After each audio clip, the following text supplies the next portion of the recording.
बिस्मिल्लाहिर्रहमानिर्रहीम। अस्सलाम वालेकुम व्यूअर्स, कैसे हैं? उम्मीद है आप लोग ठीक-ठाक होंगे। आज हम आपके साथ शेयर कर रहे हैं टिप्स नंबर 1।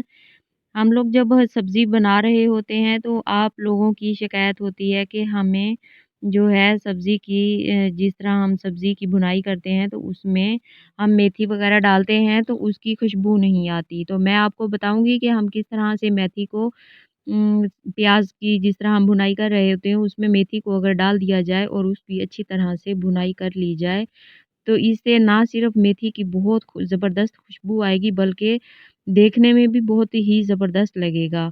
तो इस तरह से हम जो है प्याज़ों के साथ इसकी भुनाई करके इसके बाद जो है टमाटर, प्याज़ वग़ैरह डाल दें। तो चलते हैं टिप्स नंबर 2 में, तो इसमें आज ये भी आपकी बहुत हेल्पफुल होने वाली है। ये मेरे पास नलकियाँ हैं 2, तो आप को मैं बताऊँगी कि इसको हम किस तरह से जिस तरह बच्चों के अक्सर होता है कि इसको जो है जुएँ पड़ जाती हैं, तो उनके लिए हम इसको जो है डबल कर लेते हैं। डबल कर लें या जिस तरह भी आप करें, इसको हमने कॉम्ब लिया और इसके अंदर जो है हम इसकी गिरा लगा लेते हैं और इसको इस तरह से हम इसके जो है मुँह की तरफ इसको इस तरह से गिरा वाली साइड इस तरह हमने एडजस्ट कर देना है और इस तरह से हमने दूसरी साइड से हमने इसके जो है कुछ-कुछ फासले पर हमने इस तरह से इसको बनाते जाना है, इस तरह से इसके मुँह। इससे क्या होगा कि जिस तरह बच्चों के जुएँ पड़ जाती हैं, तो उसके लिए इसमें जुएँ क्या बारीक जो होती हैं, वो अक्सर ऐसा होता है इन कंघियों में नहीं निकलता।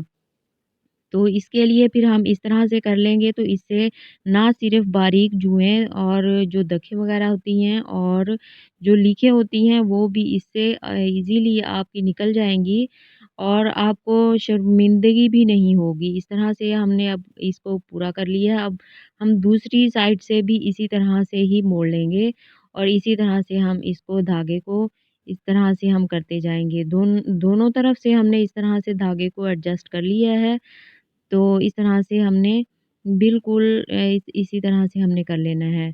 तो आपको कभी इस तरह का आइडिया किसी ने बताया नहीं होगा। आप जो है पुरानी दादी-नानियों से पूछा करें कि वो इस तरह से जो पुराने टोटके हैं वो बहुत इस्तेमाल किया करती थी। तो इसके साथ हम जब कंघी देंगे तो सब कुछ बच्चों का जो है गंद वग़ैरह वो निकल आएगा और लीकेज जुएँ भी ख़त्म हो जाएँगी और फिर इसको हमने धागे को निकाल कर फेंक देना है। तो ये आइडिया आपको कैसा लगा आपने ज़रूर कमेंट्स में बताना है और इससे क्या होगा कि अक्सर ऐसा होता है कि बच्चों के जब जुएँ लीकें पड़ जाती हैं तो दूसरों के सामने बहुत ज़्यादा शर्मिंदगी होती है। तो इस तरह से फिर हम कंघी से धागा निकाल कर फेंक देंगे। और चलते हैं अगली टिप्स की तरफ, टिप्स नंबर 3 में ये जिस तरह मेरे पास एक टिश्यू पेपर है तो इसके ऊपर मैंने पेन के साथ जो जिस तरह बाल पॉइंट होते हैं ना, उसके जो है रंग नहीं निकलता। कपड़े के ऊपर बच्चों के स्कूल में लग जाते हैं या घर में भी बच्चों के साथ इस तरह की होती है कि लाइनें लग जाती हैं, तो वो कपड़े को हम रगड़-रगड़ कर थक जाते हैं, उससे नहीं निकलता। ये रिमूवर मैंने मेडोरा का लिया है, आप कोई भी ले लें, तो कोई मसला नहीं है। आप इसको ब्रश की मदद से इस तरह से ऊपर पहले फेंक लेना है और फिर इसको रिमूवर को ब्रश से आहिस्ता-आहिस्ता इस तरह हल्के हाथों से इसको हमने सेट कर लेना है और ये देखिए इस तरह से मैं इसको रगड़ती जा रही हूँ और ये बिल्कुल साफ़ हो गया है। फिर हम किसी अच्छे से सरफ़ के साथ हम इसको धो लेंगे तो बिल्कुल ही साफ़ और नीटनेस हो जाएगी। तो ये भी आइडिया आपको बहुत ही हैरान कर देने वाला है। तो चलते हैं टिप्स नंबर 4 की तरफ।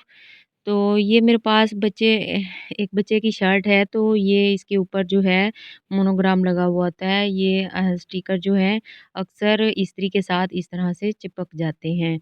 तो ये इस तरह से बहुत ही जब चिपक जाते हैं तो ना सिर्फ़ इसके ऊपर दूसरे कपड़ों को भी हम जो है वो करने में बहुत मुश्किल हो जाती है। तो मेरे पास एल्युमिनियम की शीट है, इसके ऊपर हम इस्त्री को इस तरह से रखेंगे, इसको सेट करके तो इस तरह से हम इसको इस तरह से हम इसको जो है इस्त्री कर लेंगे तो बहुत ही ईज़िली हो जाएगी और इससे जो है आप ना सिर्फ़ इस्त्री कर लेंगे बल्कि इसको फिर आप आइंदा के लिए भी सेव करके रख सकते हैं। ये देखें किस तरह से अगर इस्त्री ना की जाए तो ये बहुत ही पुराने से लगते हैं, तो ये आप सँभाल के रख लें, फिर काम आ जाएगा। इस तरह से मैंने इसको इसके नीचे रख दिया है।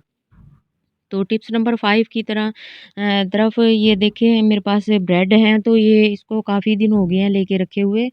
तो ये देखिए अब ये ना बिल्कुल अकड़ चुके हैं, 3-4 दिन अगर रख लें तो ऐसा होता है कि इसकी जो है खुद ब खुद ये जो है थिक होना शुरू हो जाते हैं। तो ये मैंने फिर इसके ऊपर पानी डाल दिया और हल्का-सा और इसको फिर मैंने ओवन में रख दिया।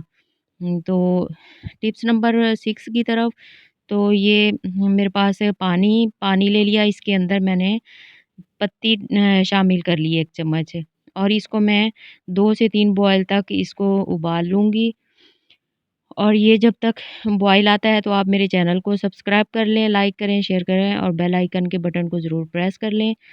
तो ये मैंने इसका जो है कॉफ़ी बनाकर निकाल ली है, कहवा जिसे बोलते हैं। तो इसके अंदर मैं अब शैम्पू डालकर इसको जो है अप्लाई करूँगी। तो ये देखें इस तरह से कोई भी शैम्पू हो आप उसको इस्तेमाल कर लें। तो उम्मीद है कि आपको आज की जो मैंने आपके साथ रेमेडी शेयर की है तो आपको बहुत पसंद आई होगी। चंद कतरे तो लीमू के डाल देने हैं और इसमें बहुत ज़्यादा लीमू इस्तेमाल नहीं करना क्योंकि ये ड्राइनेस की तरफ ले जाएगा और बहुत बुरा होगा फिर। तो ख़त्म करते हैं आज की वीडियो, मिलते हैं नेक्स्ट